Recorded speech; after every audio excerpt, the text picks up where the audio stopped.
कोण घेऊ शकतं या योजनेचा लाभ?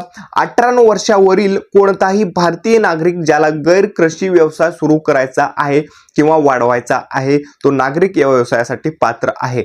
लहान दुकानदार, सर्व्हिस प्रोव्हायडर्स, मॅन्युफॅक्चरर्स आणि स्टार्टअप्स, विशेषतः महिलांना आणि मागासवर्गीय उद्योजकांना प्राधान्य जास्त प्रकारे दिलं जातं.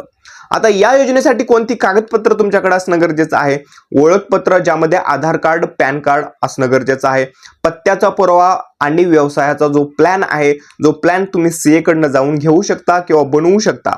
तसेच बँक खात्याचा तपशील आणि उत्पन्नाचा पुरावा या काही गोष्टी तुम्हाला लागणार आहेत. बँकेचं स्टेटमेंट देखील तुम्हाला बँक मागणार आहे. अधिक माहितीसाठी तुम्ही बँकेच्या मॅनेजरकडे जा, त्यांच्याकडनं कागदांची लिस्ट घ्या, त्यानंतर तुम्ही कागदांची पूर्तता करा.